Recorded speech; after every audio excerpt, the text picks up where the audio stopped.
Hey everybody, it's SaaStr. I wanted to have another fun, informal conversation with one of, I think, the most insightful and smartest cloud investors, Sunil Dhaliwal, GP and founder of Amplify Partners. Interesting for a couple reasons, but Sunil's been investing in cloud internet since before almost anybody, right? You've spent almost your entire career in venture. Back when a $200 million, $800 million exit might be exciting before any of this stuff was hot. Is that fair to say?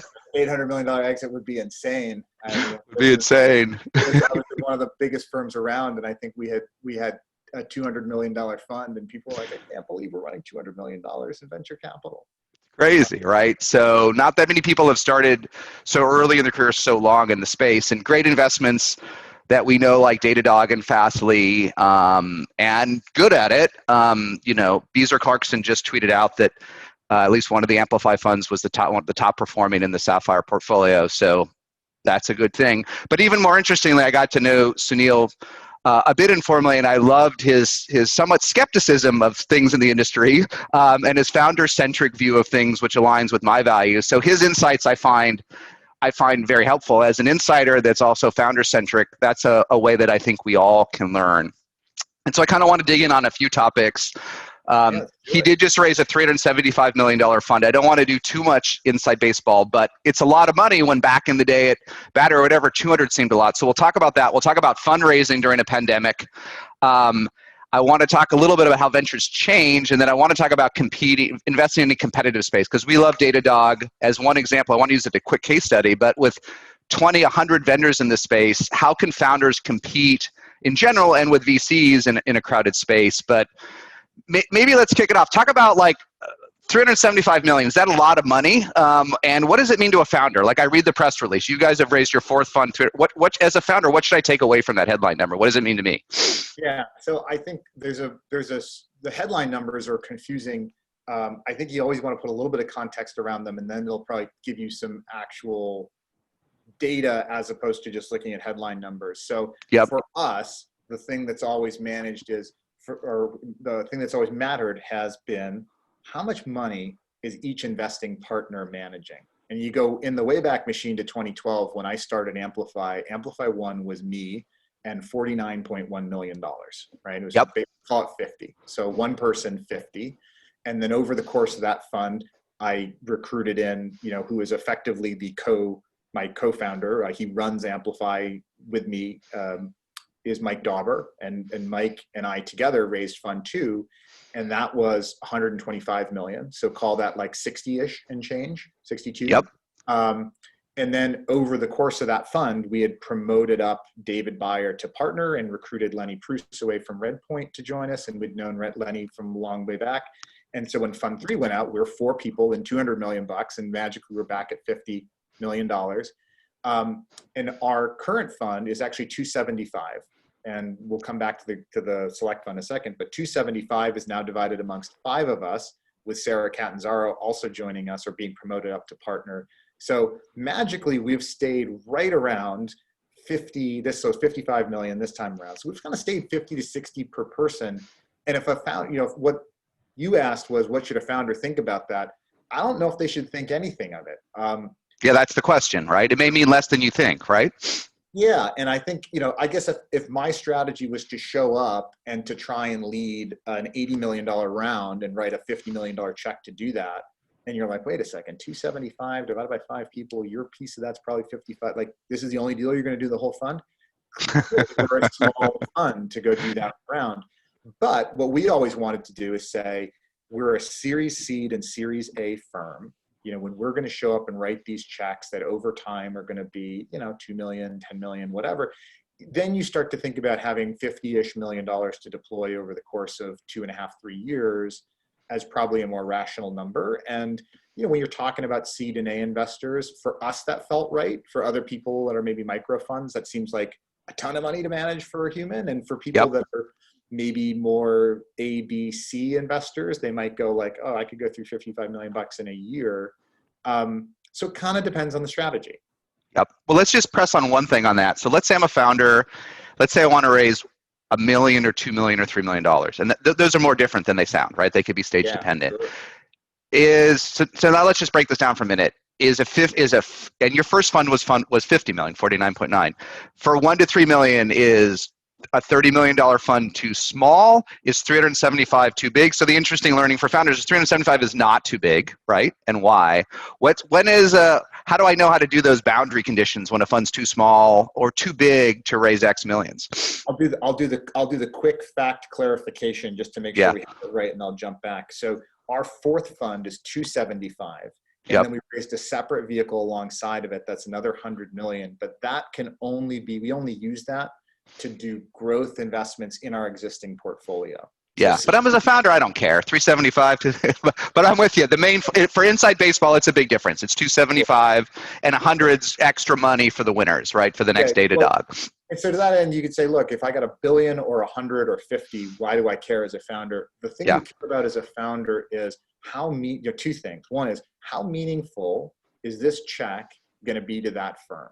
And I always tell people to be really skeptical of the $2 billion, $5 billion pool of capital that's like, we can give you $1 million. They can. And if what you're looking for is money to literally write you a check and get out of your way, that's a really good setup, right? Friction could be low. They might not give a shit. They're not going to spend any time paying attention to you.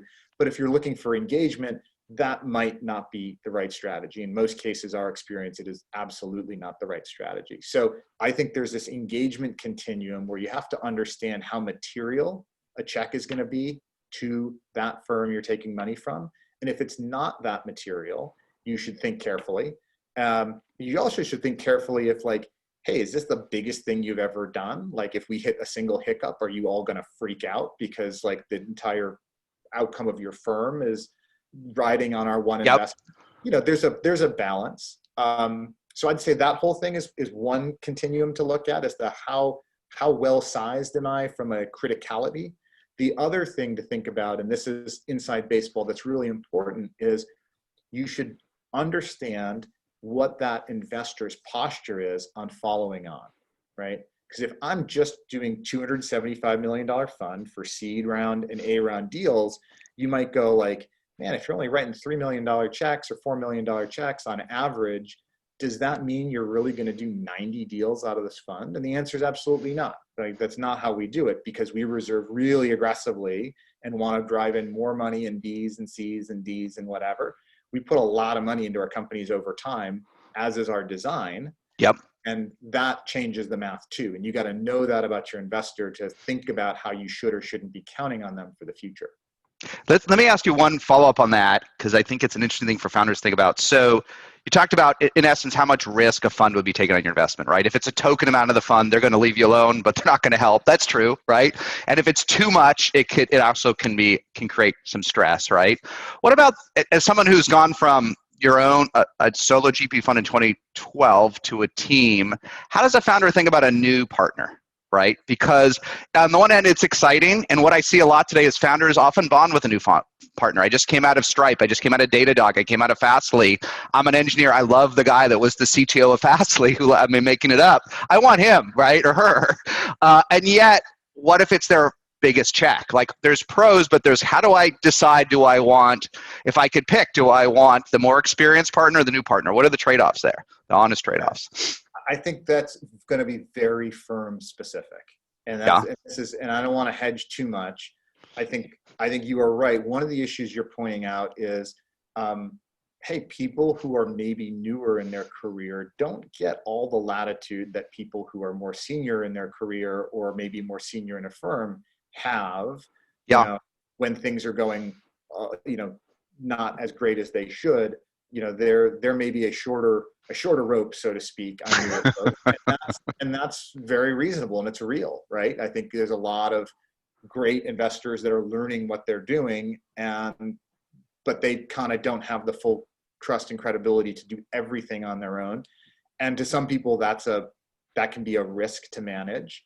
As you pointed out, sometimes, and we believe this deeply, right? I believe our Amplify single greatest asset is that Sunil and Mike have zero monopoly on the truth. And we actually believe that our younger people are far better at spotting new stuff and avoiding the perils of pattern recognition that will like make me a dinosaur sometime relatively soon. Yep. And by that, that's like 10 years, not 2 years. But that matters. And so there's a balance there, right? The people who are going to be believers and see around corners, they may not have all the scar tissue from 20 years of doing this. And that's valuable. Like that can be your best friend as a founder. But, there is this trade-off. The thing where I'd say it's firm specific though is, there are certain firms that run things different ways. Amplify doesn't have attribution for deals. We refuse to focus individual track records out to our LPs. 100% of our economics are, shared, meaning not that every person has the same compensation in the fund, but it's not that if your deal does better than my deal in given fund that you're going to get, juiced up and I'm going to get juiced down. We create a lot of incentives so that we have to win or lose together. And people that do that really well, I think what you're going to find is you kind of get the support of the organization rather than the support of an individual. I think founders can figure this out when they're going through deal processes, right? If you ever have a partner who's like, okay, great, I really like this. I'm going to take you in to meet my partnership.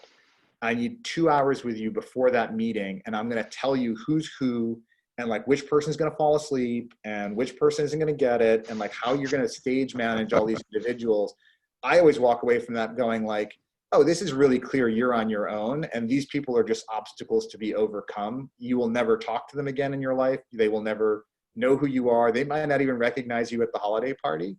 That's a good signal that you really need to be focused on who's my sponsor and like, how much do I trust them?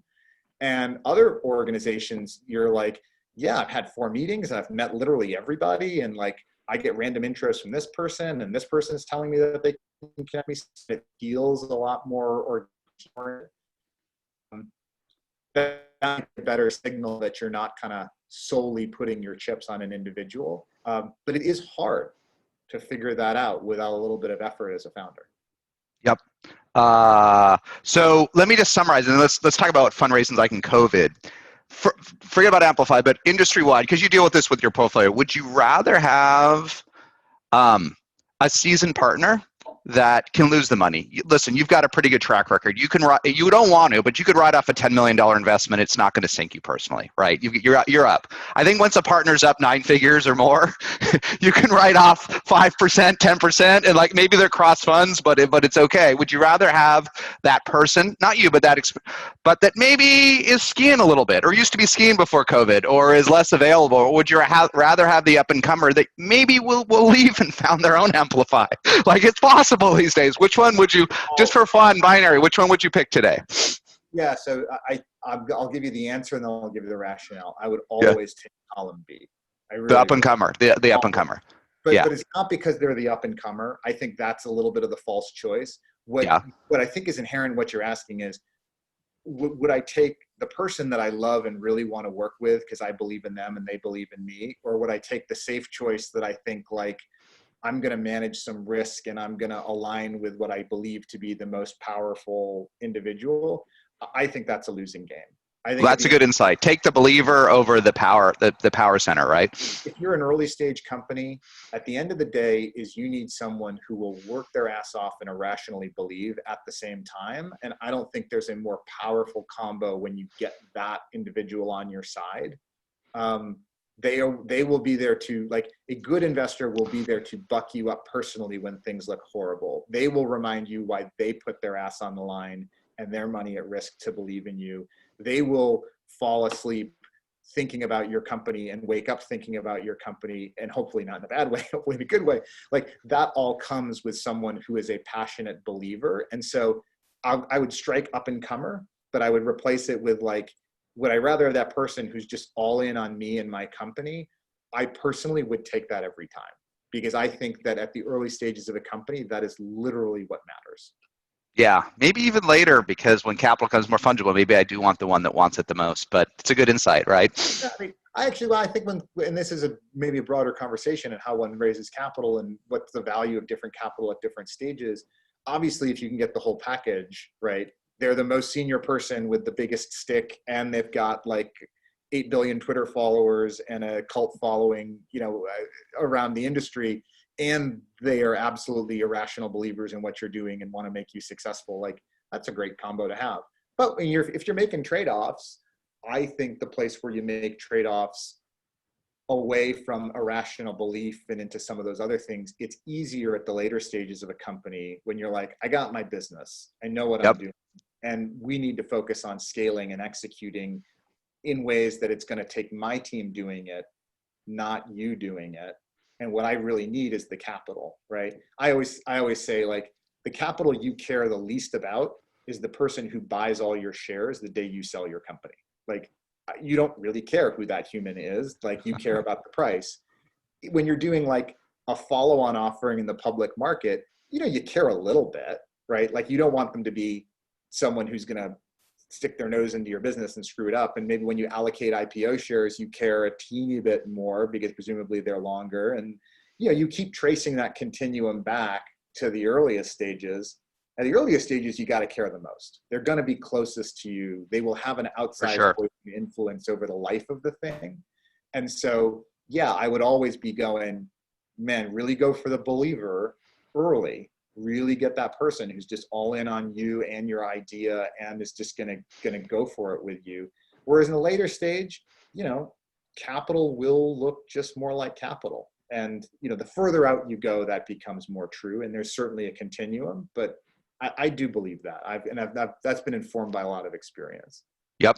Well, let's transition for a minute about a topic that I'm confused about, even though I've seen it, is what is fundraising really like during COVID? And we were chatting before, certainly it's hyperactive, right? Deals are getting done faster than ever. They're getting done at Zoom. I actually think they're getting done with less diligence. Not no diligence, but you don't have the 4 weeks of in-person meetings. They're getting done in days. We have a joint investment that was a sleepy company before that got 4 term sheets in days, and it's happened again and again. But I also, and I want to hear your thoughts, but what I also see when I look at the hyper investment in my portfolio, which is smaller than yours, I also don't see a lot happening with folks they never met before, with companies they haven't heard of, unless they're tiny checks, right? Tiny checks at demo days, fine, throw the money in. But is it easier for the well-known and the hot and harder for the rest? How do you break into funding today in a global pandemic? What do you think on these topics? Yeah, well, I'll give you some observations about what I've seen, and then maybe we can circle back and talk about what I would do if I was a founder in this environment. What have I seen? Right out of the gate, everybody stopped, right? Yep. And everything just stopped. And I think every one of us that had lived through 2001 and 2002, or 2000, 2001, and then again lived through 08, 09, we immediately pulled out our playbooks and we're like, here it is. This is the downturn.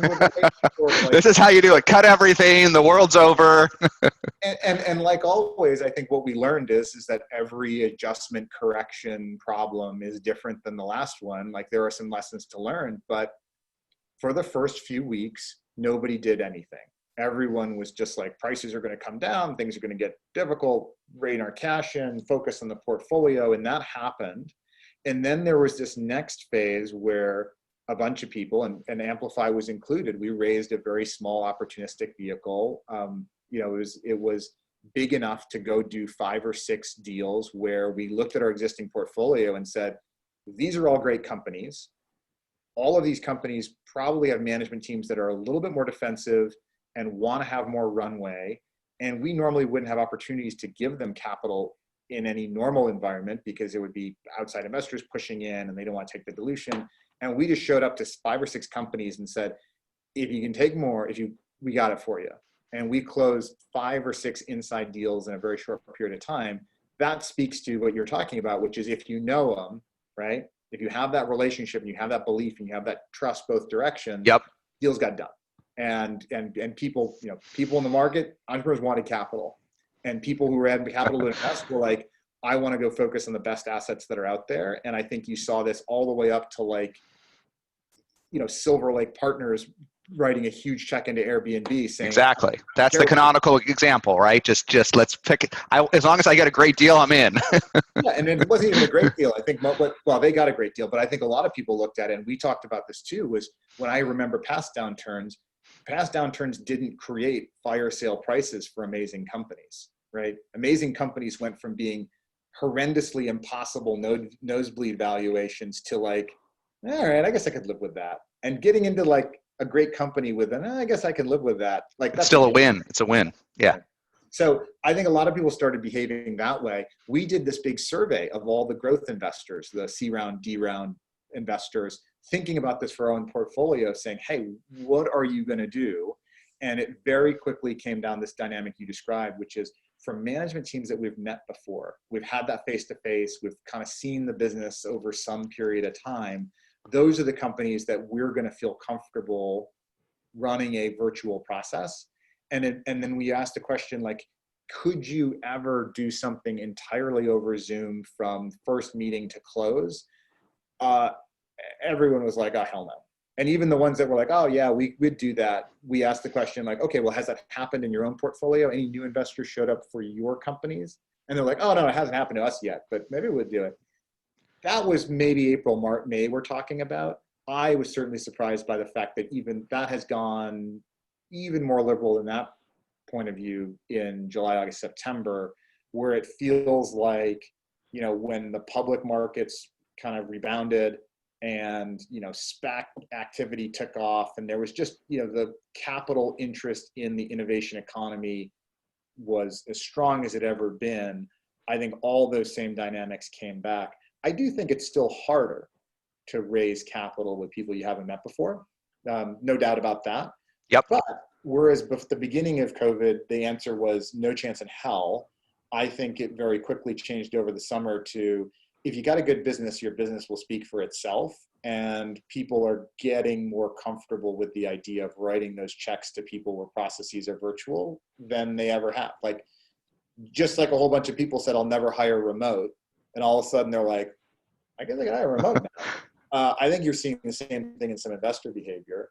The takeaway for founders, maybe the most salient piece here, is you need to get to know people. Like, never worry about getting to know folks too early, right? And getting to know folks doesn't mean you got to walk them through slide deck after slide deck and turn over pipeline and customers. There's a different way to get to know people where, you know, they want to know who you are too. They want to stay in touch. You know, they want to know that you think you're going to add 4 customers the next quarter. And then when you come back to them, you know, N number of months later and you didn't add 4 customers, you actually added 6, right? There's nothing more that inspires more confidence in a prospective investor than you telling them where you are and what you're going to do and then seeing you go do it.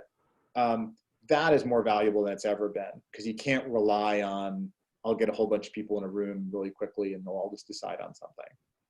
It's a good insight. I love getting, you know, no one likes to get spam, but I love getting that monthly investor update from a founder I met, whether virtual or not.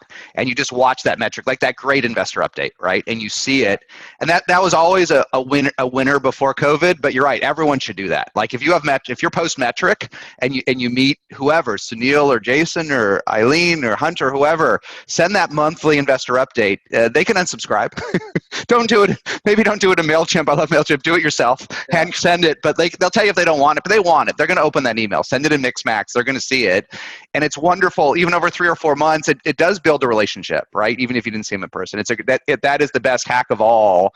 And send that monthly update the first of each month with confidence, and it's going to get opened, right? And I think there's another piece to just sending metrics, which is, don't be shy about setting some expectations, making some claims about where you're going to go. Right? If you really are going to say in the next such period of time, we confidently feel like we're going to get these things knocked down, just the simple act of telling someone what you plan to do and then actually in hindsight having delivered it, there's no greater credibility builder to me than when somebody actually is willing to put those stakes in the ground and then delivers what they say they're going to do. Because it's very easy to like have a bunch of arrows against the wall and then go, oh yeah, that was our target, you know, paint some bullseyes around where those arrows hit. But when you actually go out there and say, this is our plan, and then you deliver 90% on this metric and 120% on that metric and right on target on this other metric, as an investor, you get a lot of confidence that what you're telling me is not a story just meant to get me excited and show up, but like you're actually showing me that the business is doing what I said it was going to do. And that's a huge deal.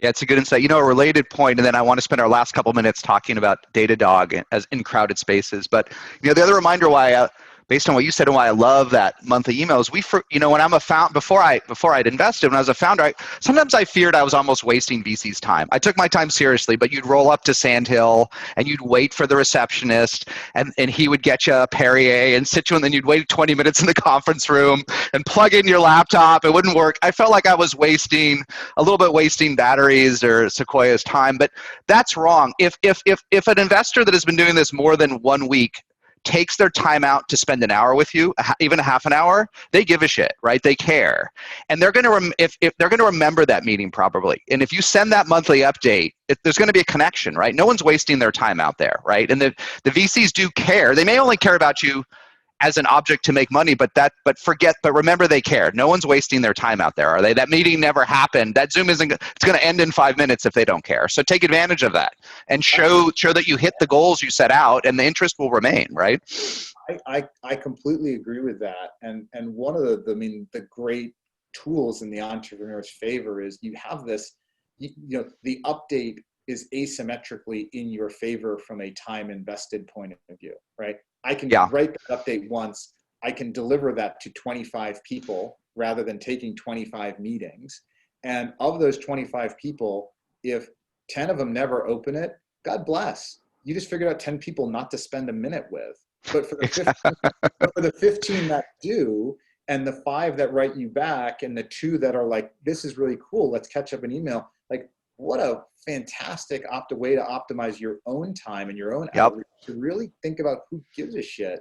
Because I always tell people that this is a truism I throw around a ton, and I believe it's true of all sorts of early stage fundraising, is it is a search problem. It is not a sales problem, right? You rarely are going to go in and pitch your heart out and overcome objection over objection to get someone who doesn't fundamentally believe or isn't fundamentally primed to be excited about you, to overcome that inherent bias to the negative. But what you're really trying to do is identify the people that gravitate to what you say and are like, oh, that really makes sense. Like, I really love that idea, and tell me more about this. And those interactions, like you've been in them, you've been as an investor and as a founder, I'm sure you've been in these meetings where you get this dialogue. There is nothing more important, I think, in a fundraising process than getting to that moment. Like, where do I have engagement? And if you think about how you get to engagement, man, it sucks if you got to do 25 1-hour meetings in pre-COVID days, the travel time and the laptop setup time. But right now, if you're keeping a whole bunch of people drip fed and updated on your company, you get way more efficiency in your time to figure out the 3 or 5 or 7 that actually give a darn. That's way in your favor as a founder, and people should not be afraid of using that as a tool. It is a good point. It's way in your favor, right? In this digital world, there's so many signals if these investors you keep warm are interested, right? Even just opening that email. So you're right. It's so much better than schlepping up and down or flying to the Bay Area, losing a week. I mean, you meet some customers, but boy, I'm going to fly out from Belgium to meet a bunch of. I mean, you blow 10 days doing that, right? What do you do with a week of your time? I had 7 VC meetings. That's insane. Like, you killed a week. I couldn't meet with my customers because I had to do. I want to cry. I want to hear that from a founder. Right. All right. Last one. Let's talk just for a minute about Datadog, and the reason I want to talk about Datadog is you invested early, and there's a lot of great things about Datadog. The reason I find it interesting is a case study, and we kind of highlighted it at our first SaaStr Europe in Paris. We did it with Olivier, but it's such a beloved product, right? And obviously it's done incredibly well in the public and better than we thought, right? I don't know what Datadog. I remember talking with some folks right before Zoom went public, and they were thinking it would be worth $4 billion, and it's worth a little bit more today. We could check right now. And I don't know what the expectations were on Datadog. It's a great, like, the growth is, top 3%, right? But this one is another one that outperformed. But what's fun about both of those is they're iconic. If you talk to developers, especially if you talk to folks that have put significant products into production, right? That are stressed about. They loved the next generation loves Datadog, don't they? They just love it. All the founders, all the CTOs, they love it. But yet it's a crowded space. It is a crowded space, and certainly probably when you invested. So what are the learnings for founders in both winning in crowded spaces, and why did you invest in a crowded space? Yeah. And I think what's a crowded space or not is going to shift based on your perceptions at the moment and the perceptions in hindsight, and who do you define as your For sure. and all that sort of stuff. So, I mean, I will, let's continue down the path to answer the meta question, but in a lot of ways, and maybe this is the right answer for the meta question. I didn't look at Datadog as the most crowded space in the world. What I looked at Datadog as was, these are founders who deeply understand their domain, right? They have lived this problem. Olivier and Alexi ran engineering teams, and as running in their context of running engineering teams, they knew the tools that they wish they had, or they had to build for themselves. Is this emerging thing called the cloud was showing up, and there was no systems management tools. There was no server, like basic stuff that they had relied on in the client server world or the end tier world. Like, you just didn't have those tools. And so they found themselves making them, or at least really understanding what the gaps were. And so it's a thing that we believe deeply in, which is this founder market fit, this idea that you as a founder are in a prime position to understand what the customer needs, maybe because you've been the customer, maybe because you've worked on similar solutions. That was number one, it really was a bet on individuals that we thought got the problem better than others. The other thing was, there was a catalyst, right? They just didn't go out and say, Zoom sucks, making this up, the 2020 version. Zoom sucks. Zoom would be better if it had these 3 features. That can be a successful company, but it can't be as big of a company. What would have been, I'll make this up, if all of a sudden in 2020, Zoom magically only worked on a desktop, right? And somebody was like, I think this video conferencing thing can go way beyond that. And the catalyst here is like, we think mobile is going to take off. And what if there was no product for mobile? We could go make it for mobile. There was a catalyst there, right? And in the early days of Datadog, the catalyst was really clearly people, if you go to the cloud, as soon as you decide to stand up your first cloud instance, all that old tooling, the monitoring and the performance management and ultimately the logging and other things you got, is gone. Like, that entire stack, forget it. If your new world is going to be built off of cloud, you're going to re-platform all of these key building blocks to support you as an ops and infrastructure person. And so not only do we feel like these people had the right answer for what the product should be, but the belief was there was going to be this pull that if they got it right, that at that moment, people are going to show up, they're going to flip on their cloud instance, they're going to go, this Amazon thing's really cool. What's the first thing I need to do to make my life easier? Well, I got to have a monitoring solution. And in hindsight, when you think about why it's bigger than anyone ever has expected, I think there's 2 or 3 reasons. The first is, it's the best proxy for AWS growth in the private markets. Like, That's a fair insight, right? It is a proxy, right? Yeah. It's a very good proxy for that. And so there we got so much pull. The second thing, and you highlighted this when we were talking offline about how excited your team was about something like New Relic, they were very smart in understanding a very consistent product experience and having a very good relationship with a buyer that allowed them to extend into a few other product categories that were very natural extensions. So monitoring went to APM. And so when they launched and went after New Relic, it's been a huge hit to the New Relic market cap and a big opportunity for Datadog. And then they kind of then went after logging with Splunk.